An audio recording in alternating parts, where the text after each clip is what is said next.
So, just what do we know about Japanese organized crime groups? Well, right off the bat, we can tell you that they are known as the Yakuza. When you hear Yakuza, think mafia. There are actually many different crime groups within the country, and they date back to the 1870s, when Izuku Tetsukai in Kyoto was formed. According to the National Police Agency, there are an estimated 21 different organized crime groups in Japan, with a total of 53,000 members. Many of these groups started as gambling rings, but after World War II, the Yakuza started to dabble in black market trading, the entertainment industry, and eventually real estate construction, extortion, and fraud. They even started to gain a foothold in politics, a hold they still have to this day. The largest crime groups are the Inagawa Kai with 6,600 members, the Sumiyoshi Kai with 8,500 members, and the largest group of them all, which also happens to be the subject of today's video,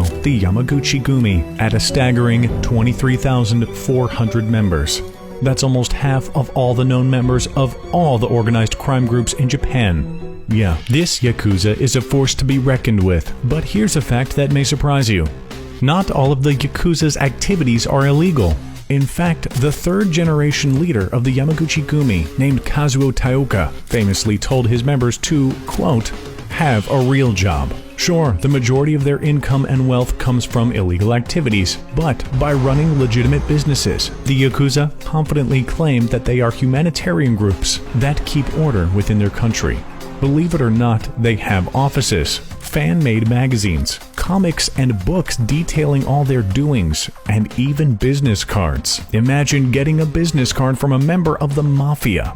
We don't know about you, but we'd be at a bit of a loss for words. The other calling card of the Yakuza? That would be their extensive body tattoos. Now, we will say that this practice has started to fall out of favor with younger generations of Yakuza members, mainly due to the fact that, well, if your body is covered in tattoos, the cops would be able to identify you instantly.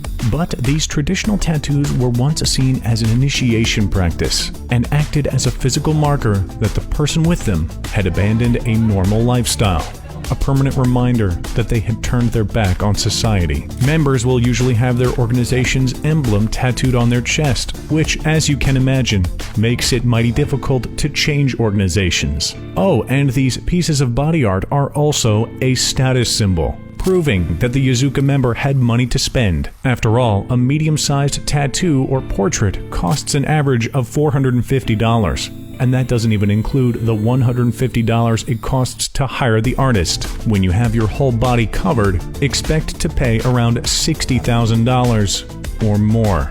And that's not even thinking about the cost of getting them removed. Which brings us to their absurd amount of wealth. As we stated before, the Yamaguchi Gumi brings in $80 billion annually. To put that in perspective, American investor Warren Buffett is worth $80 billion himself. So they bring in the equivalent of Warren Buffett's net worth every year. So how are they doing this? Well, the Yakuza have their hands in many different pots, so to say. Yes, smuggling and extortion account for some of their income, but arguably their biggest moneymaker comes from the Japanese entertainment industry, which comprises about 5% of the GDP of Japan.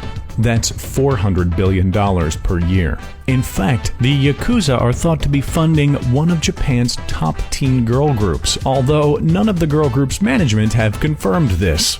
We wonder why. But their power within the industry runs deep, and when Ikumi Yoshimatsu, the first Japanese woman to win the Miss International title, refused to work for any talent agency that had connections to the mafia, she was ostracized from the Japanese entertainment world. And in 2017, 10 comedians that were working with the Yoshimoto Kogyo talent agency found that they were caught up in a massive insurance fraud scheme. A scheme that gave them free massages, apparently, and also brought in over $1 million. But the Yakuza also have a large hand in the construction business, and in 2013, members were arrested for meddling with the cleanup of the radiation from the Fukushima disaster, a cleanup cleanup estimated to cost $202.5 billion by providing illegal workers. The stock market is also heavily influenced by this notorious crime group. They are known for seeing stocks as a sort of casino, a metaphorical callback to their early beginnings in gambling rinks. And they will use any means necessary to gain insider information that could net them millions. In fact, they are known to use the Japanese hospitality industry, which employs men and women as escorts, to collect any information they can that could be used to blackmail CEOs, politicians, and bureaucrats, all in the name of profit.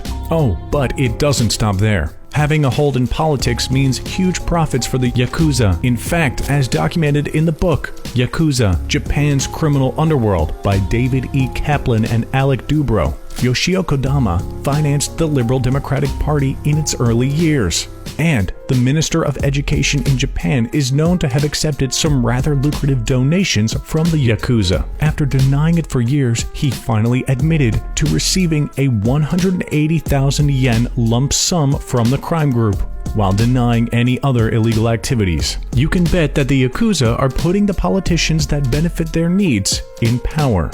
Even Eriko Yamatani, head of the Public Safety Commission, who oversees the National Police Agency, took photos with members of the Yakuza, later claiming that she had no idea the people she was posing with were connected in any way to the crime groups. To this day, turmoil still seems to surround the Yakuza in Japan. A few years ago, a split in the Yamaguchi-gumi group caused tensions to rise, and many predicted gang wars throughout the country. One of the main things keeping casualties low is that crime bosses can be sued for damages that their group members commit. In 2012, former crime boss Goto Tadamasa paid $1.4 million to the family of a real estate agent that his men, took care of, so to speak. Well, the mafia may be nowhere near the heights it experienced in the 1980s, but it seems that around the globe, there are still illegal crime organizations pulling the strings and making loads of cash.